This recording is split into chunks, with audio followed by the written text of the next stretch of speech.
I'd like to start today, and we are recording this, by the way, so that Mhm. we will post this and it'll be on YouTube forever and ever. Amen.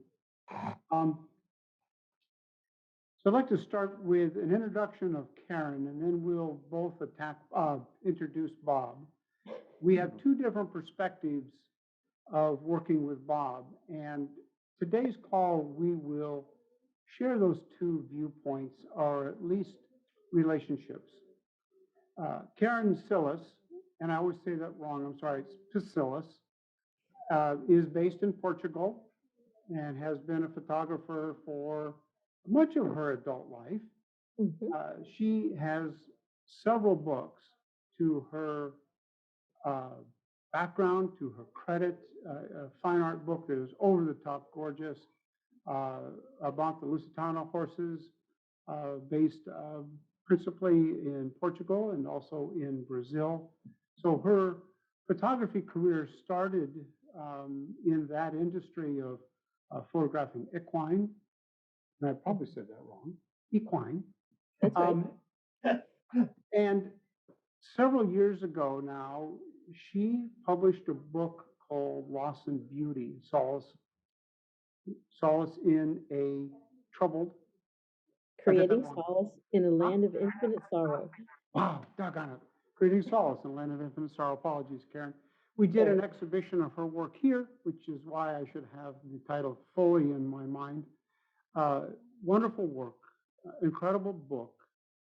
Today, she is off in another phase of this work, which I have to say will be a touch more um, dramatic in the way of the topic matter. It's called A Song of Death and Dying, and will include photographs from other parts of Poland, which also would have included Ukraine for the, it will include Ukraine, and thank you for that, Alan. But I've been to Ukraine, and I will go back very soon. And well, we'll see how that goes. But it's important. It's a big part of the story.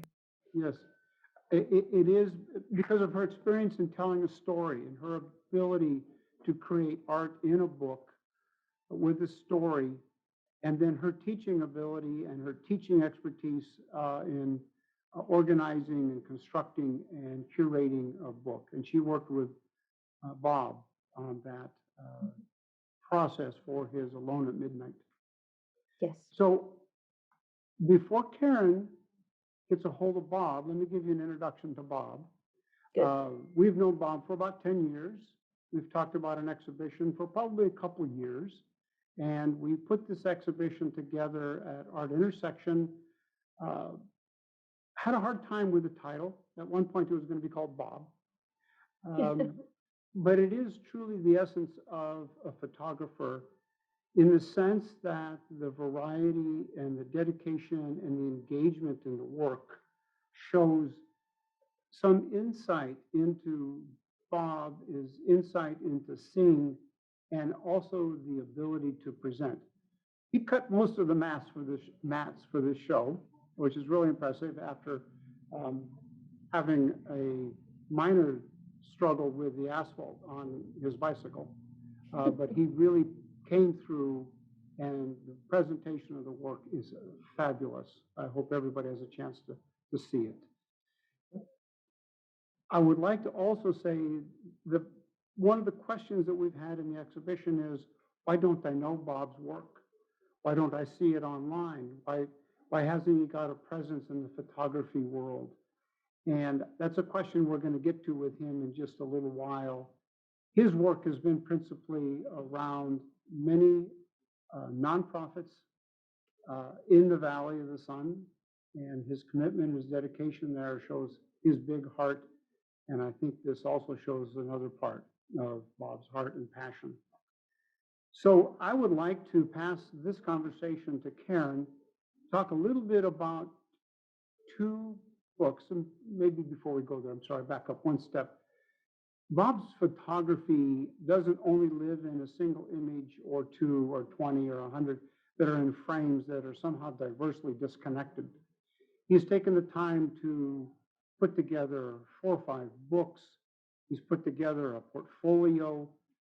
that really shows his interest in presenting the work and not just saying, "Yeah, I've got some photographs I hang on the wall." And I'm going to ask Karen to talk some about the storytelling and the portfolio and the books that Bob has created. So Karen, please, would you jump in here? Thank you. Sure, you were frozen there for a minute, so if I'm not exactly on topic, forgive me. Thank you, Alan, for that marvelous introduction, and thank you for providing us the time and space to talk with Bob, and Bob, get to worm our way ever deeper into your brain.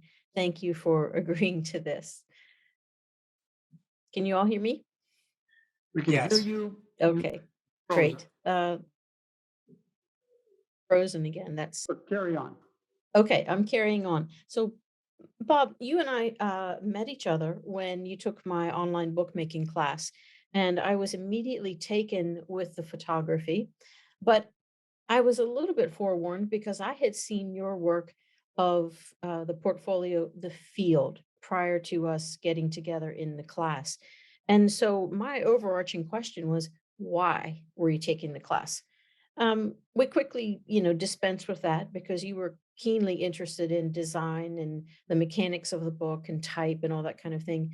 And we had a really good time putting together what I think is a beautiful book, Alone After Midnight. But I want to go back to The Field, if we may, just to begin, because getting to the heart of who you are when you photograph, for me, as it was my first introduction, but this takes us right there. This takes us to your being completely present in the moment. And without knowing the whole story, I could feel a bit of, I think, what you were feeling at this time. Will you talk with me, please, after all of this long introduction? Talk to me, please, about how The Field resonates with you today, and if it's any different than how it resonated on that day that you photographed this marvelous, marvelous setting. Well, first of all, thank you, Alan, and thank you, Karen. Yeah, I took this in 2013, and the story was I'd drive around the valley and I'd see these kind of cornfields in the middle of the metropolitan areas sometimes, and I think, yeah, I need to take some pictures of some of these fields. I just loved how they looked, and particularly for black and white. And I would finally get myself ready. I'd drive by a field and it would be harvested. It'd be gone. It'd be empty field. So finally there was a field, and I'd say, well, if I'm going to do it, I better do it pretty quickly. And the field in this work is about a mile and a half March intersection. It was. Yeah. And so I stopped one day, and I spent several hours, and I took my view camera, I took my 35 millimeter camera, I took my medium format camera. Just I'm gonna cover it all here. And I got back at the end of the day, and I looked at the pictures, and I was kind of disappointed. And I just thought, well, it's okay, but it's not what I was hoping to feel from it. And so I went back the next day, armed with this cameras again. And as I showed up, the combines were there, and they Yes. were starting to cut through the field and cut big pieces of it out. And that was probably the luckiest thing that could have ever happened, because now the field is opened up and it's revealed to me. It's not just an outside bunch of stalks, and you can start Right. to see into it and get the feeling of it. And it was just when I kind of get in the zone in the photography, I guess, just love looking at things and just finding details and pieces that just seem to make visual sense. And so I spent another few hours taking those pictures. And I will Well, say, so I'm sorry, yes. no, no, no. Go ahead, please. I don't want to interrupt. And I will say at the end of that day, then I finished, and I had to meet somebody someplace else. And I was there, and I got the call that my father had passed away. He had died while I was taking pictures in that field. And so I Yes. dedicated that to him. And it also became something that was representative to me of just a kind of a feeling. And there's one picture, this the final picture in the 7, which is just one stalk remaining that somehow the combine missed, and it kind of that represents my father to me, and just the feeling of maybe a life. So Yes. Well, it's beautiful work. I was taken with it immediately. I was curious because Alan had said to me a while ago, "You have to see this body of work," and so I did have the wonderful opportunity to see it and then to meet you. But not only is it visually interesting, Bob, it is very, very finely wrought. And what I mean by that is that your printmaking skills and the choice of paper that you put the work on and how it's matted, how it's framed, how it's presented, all of those things support the vision. And for me, whether I'm making books or making prints, that's really integral because when I want to present the work to someone, whether it's a reviewer or the public or perhaps a collector, I want every little detail attended to. And it's not that I'm particularly retentive in that manner, but I care that deeply about my work. And I see that in the work that you've presented. And then we, I at least can feel the emotion that is coming from the work itself. When there's that much care and that much attention paid to it, we get to feel the photographer behind it even without knowing the whole story, which I did at that point. So I thank you for that. And it gives us the bridge then to talk about Alone After Midnight. Because here in the field, you've brought together all of your printmaking abilities and your wonderful eye for photography and a wonderful subject, geometric shapes all over the place. I mean, just really marvelous vision. But in Alone After Midnight in your book, you added another element, and that is your poetry. Yeah, I that think was it's bold. very I think it's nice. courageous. And now that it's Mhm. done, and it's immortalized, I would like to know how you feel about having it out there now.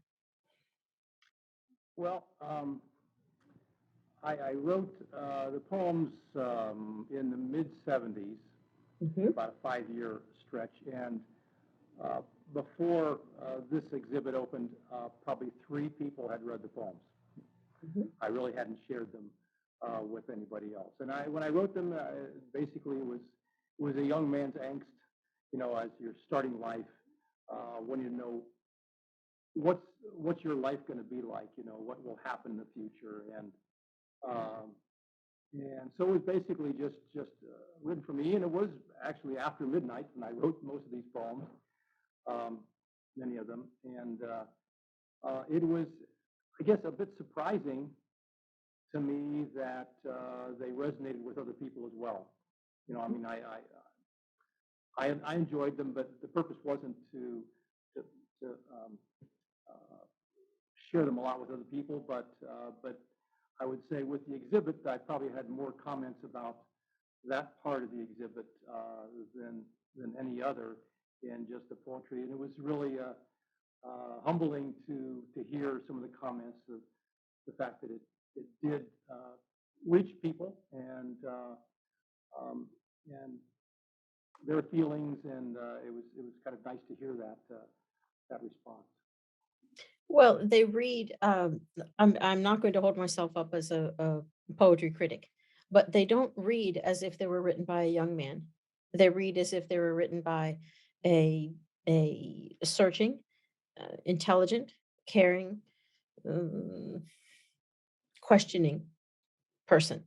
And I think that that's probably one of the reasons that they resonate so readily with so many people who are able to to have access to them. And but then pairing them with the photographs, for me, as as I was leading the workshop, was a wonderful exercise in looking at what the photographs had to say, almost without putting words to them, while having words on the other side that might be speaking in a language, but in some instances they have a direct correlation.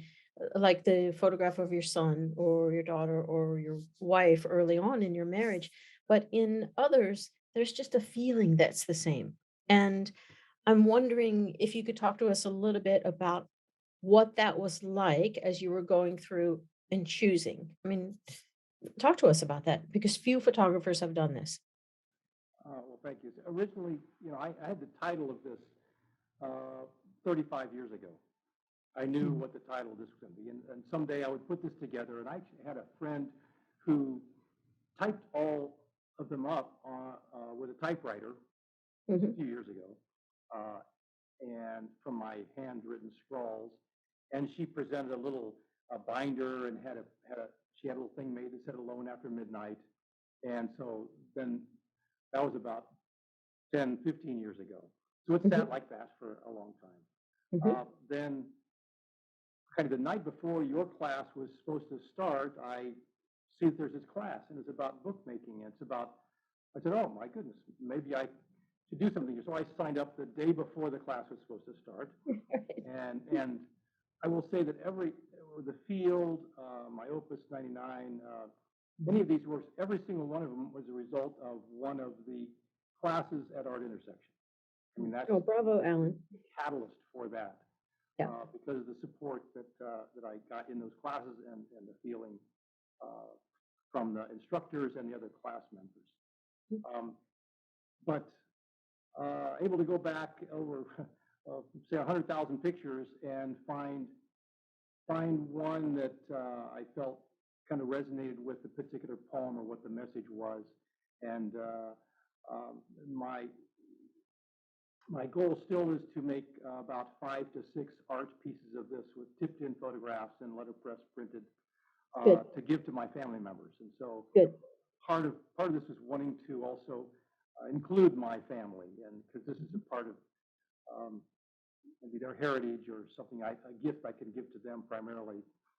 But to get this printed as kind of another kind of a blurb book was special. I could share it with more people, and um, I will say that the support and the direction you gave, Karen, was invaluable. In you have high standards, Yes. you have high expectations, and if it's not a 9 or a 10, out of 10, you Out shouldn't. it goes. You should out it goes, and so that's good. That makes you constantly kind of think about it, and the feedback you gave really helped kind of put these things together and provide some guidance. So Thank it you. wouldn't be anywhere near what it is now without that support. So thank you. Well, thank you for that. But this is about you, my friend. I'm wondering if you came to know your photography better as you were going through this, did you discover other levels in your photographs as you were relating them to the poetry? Um, you know, so here's the young the hubris of youth. So I titled myself, and I've not told many people this, as I'm doing this Alone After Midnight. I said, oh, I'm the poet laureate of loneliness. Uh, and so as I look at the pictures, though, and many of them are kind of simple um, scenes where, yeah, there's um, uh, not loneliness is not necessarily the theme, but these are kind of things alone of individuals and not of groups and great things. So I think you're right. There is a theme that went from the poetry carried through the photography over the years of the individual kind of a photograph and subject as opposed to something Well, else. perhaps solitude is a better word to attach to them now rather than loneliness, because solitude certainly fits the field. A solitude fits many, many, many of the photographs in Alone After Midnight. And if anyone listening doesn't have this book, I really encourage you to try to add it to your collection. Um, it's it's um, it's a lovely little, not little, I hate that word. It's a lovely meditation to sit with, to look through the words, to read the poetry, and to look through the imagery. Um, Yeah, it's a meditation that you can return to often. And I do feel solitude in it. I understand the alone after midnight. I happen to not be um afraid of loneliness. I know that many people are, and with good reason if it's affecting you. I'm very happy to be alone most of the time because I like the solitude. And so I see those things, and perhaps that's me projecting into your work. But that's what I noticed in the work overall was the solitude, the quietude, the resonance with just being present in the moment. I think that's, as usual, a much better way that you put it than I could put it. I think what photographers are kind of notorious for not being able to explain things very well, and I'm probably one of them. But yeah, I think it's the solitude, and you're right. I enjoy people a lot, and as I grow older, I enjoy them more. But at the same Yes, time, there's that solitude that is just very compelling. Is part of me as well that I am fine, you know, uh, out with a camera or just in a place and just sitting in one spot and just enjoying all that you can see from where you're sitting, and instead of having to rush from place to place. that's right.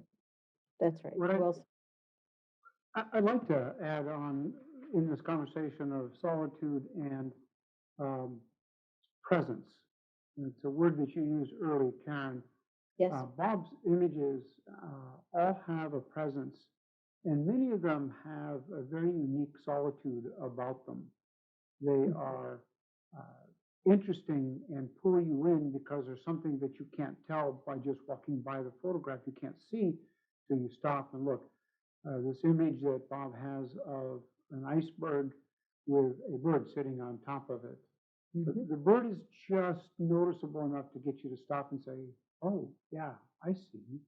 Mhm. This beautiful mural, which we don't have an image of today in the presentation, this beautiful mural in Venice has a bird right in the middle of it flying through it. Bob said, you've said people say, why is that bird there? I think that's great that that bird's there, makes the picture. It's That's right.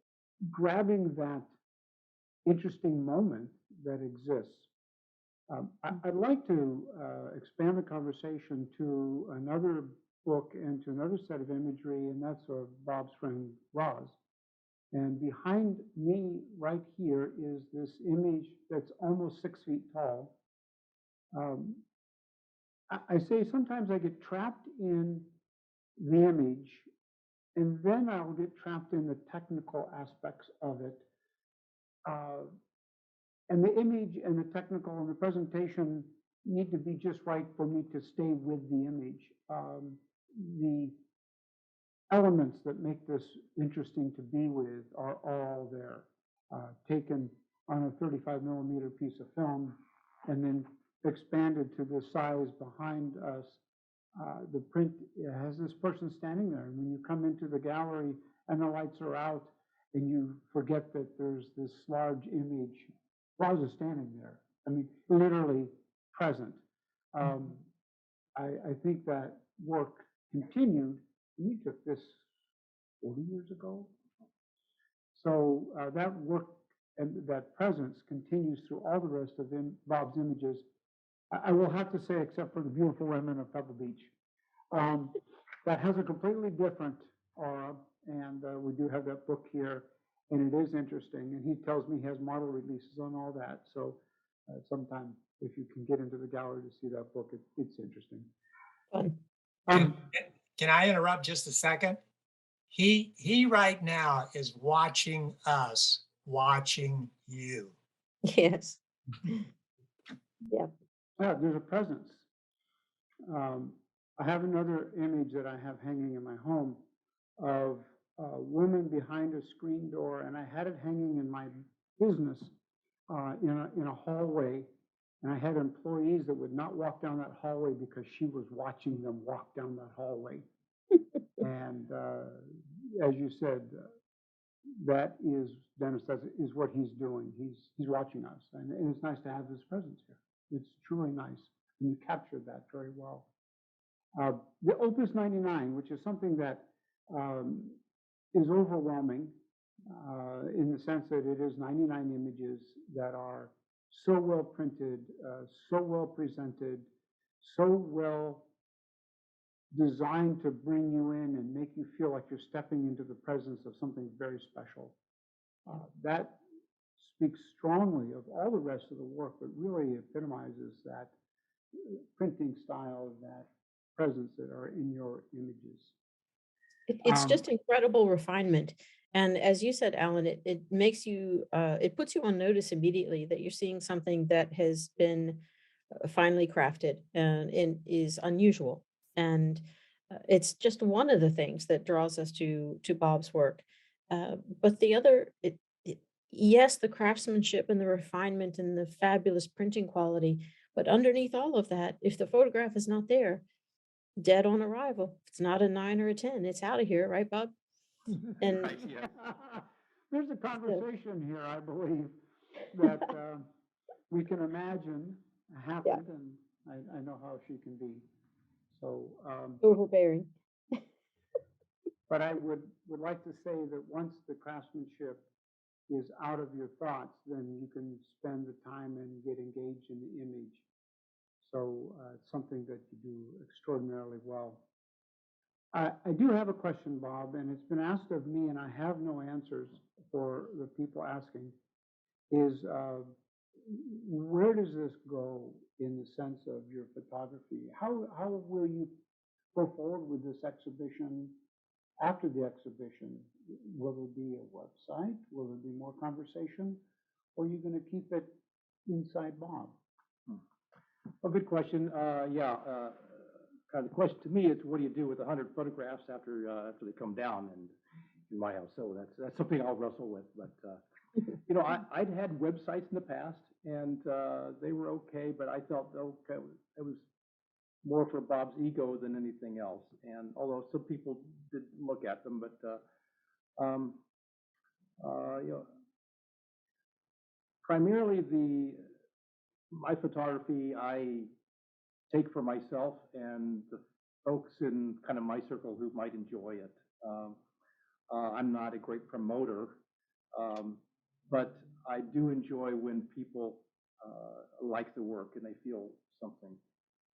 I know Karen had mentioned before of maybe taking this, offering it to some other places and getting some wider exposure to it. And I'm not opposed to that, and would be happy to do that with the people who know what they're doing, which is not me, with regard to how it might be presented to folks. And to me, you know, my history of photography, I'm an old Ansel Adams guy and a Weston guy, and photography is meant to be printed, meant to be on the wall, meant to be seen, because that's the dimension of it that you can't get from a screen or a website. Mhm.